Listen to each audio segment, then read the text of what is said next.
the US had 2 consecutive quarters of negative GDP starting 2022. And I said, hey, we're not in recession yet. And we weren't. But when consumer spending took a dive in, I think it was April or May of 2022, I said, this is it. This feels like it to me. Consumer spending went down, and it was down for a couple of months. And then guess what? Out of the blue, it shoots up again. Okay. All right. Well, it looks like it's going to be third quarter. The same thing happened again. Interestingly, 4 days ago, the EU announced recession. But they do it differently. They just look at two consecutive quarters of negative GDP. They call that a recession. That's not the way the NBER does things here. But we've got mixed signals here in the US. I didn't send you this chart, but gross domestic income and gross domestic product, two measures of the same thing. One of them signaling the economy is fine. Gross GDP is. Gross domestic income is signaling something else. We've had not just two minor negative quarters. We've had minus 3% and minus 2.3% on gross domestic income.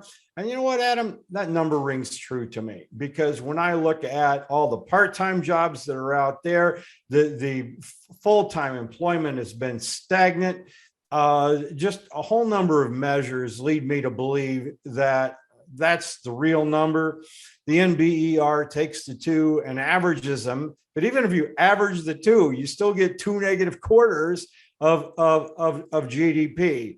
But by the time the NBER delays so long, the recession might even be over by the time they get around to making their assessment. And then we will know whether it's GDP is the right one or GDI or some sort of combination between the two of them.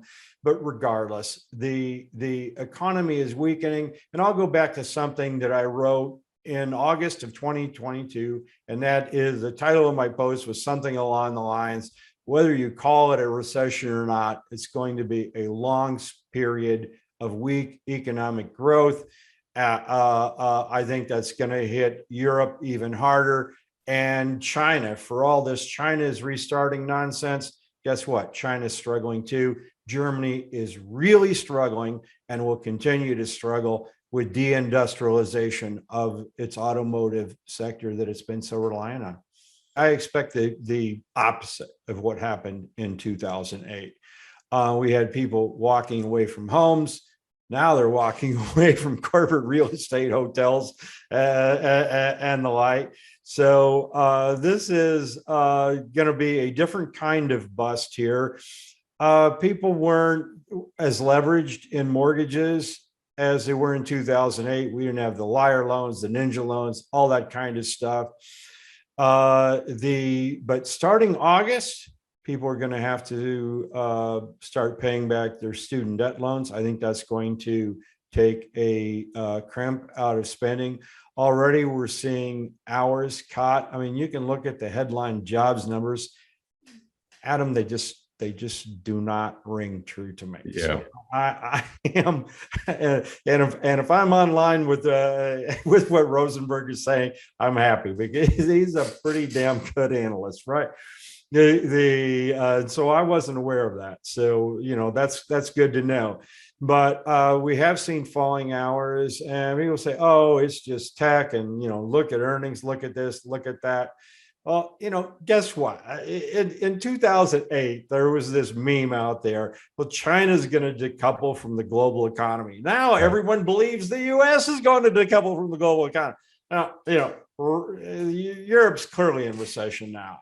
So far, it's weak.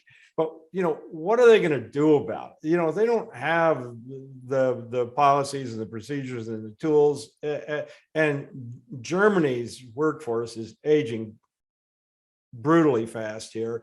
So their infrastructure is terrible. Their internet connections, they got by off the auto sector, SAP, and a few other companies. Now there's not been a lot of innovation out of the EU, period. I mean, look at artificial intelligence. The EU is nowhere to be found. If anything, they're trying to suppress it, right?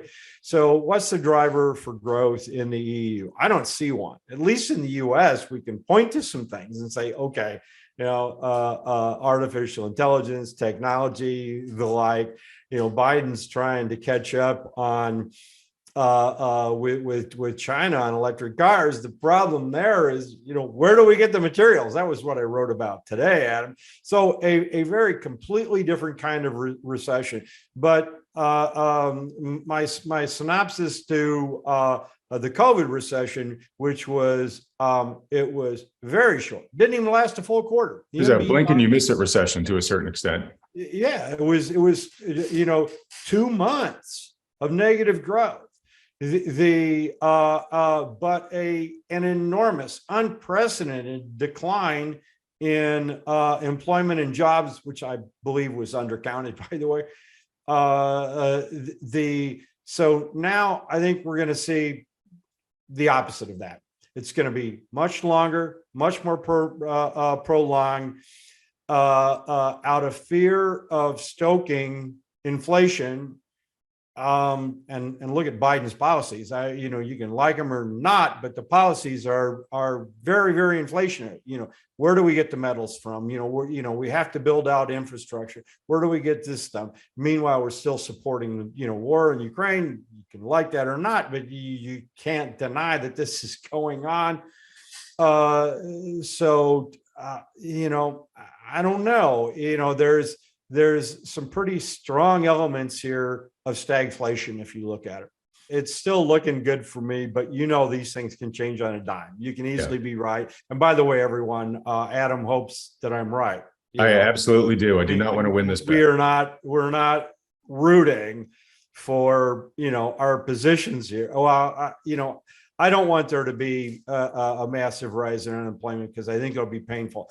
And the Fed, I don't think, and one of the reasons why I'm predicting this long, blown out thing, out of fear of stoking more inflation, I don't think, the Fed is going to resort back to, more QE, slashing interest rates to zero again. I think that's off the cards. I think we might have seen the secular low in interest rates, barring some severe economic crash. But one of the reasons why I think, there's a difference between employment and unemployment.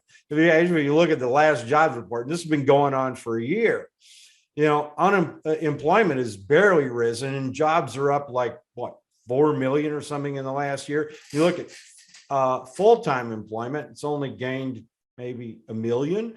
I think this ties back into the idea that Rosenberg and I had about, this matches GDI, folks, whether you like it or not, it does. So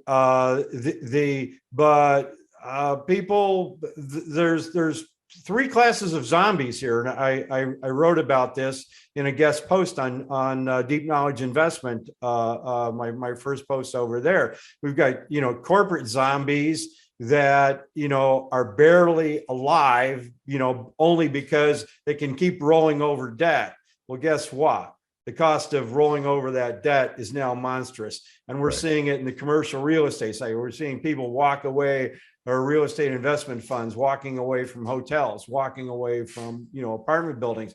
They got these interest-only loans, and it doesn't make any sense to carry them now at 7%, but it made sense to carry them at 3%.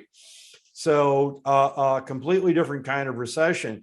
But I don't think we recovered all the jobs, in the fast food industries and the hotels and that stuff. So, okay, I think some of these openings are going to vanish and ours are going to be caught more so before they lay off any people. But back to commercial real estate, and I know I'm ringing Danielle DiMartino Booth's flag here on that. But I think commercial real estate is going to be nasty. And if you look at, and I had a chart or some numbers on this. This is off the top of my head, so this might not be exactly correct. But the regional bank exposure to commercial real estate is like 28.6% of their loans and investments. The big banks, if the number I recall correctly, is like 6.8%. So when we have another decline in commercial real estate, it's these regional banks that are going to get hit. And we've already seen what's happened to three of these regional banks, right?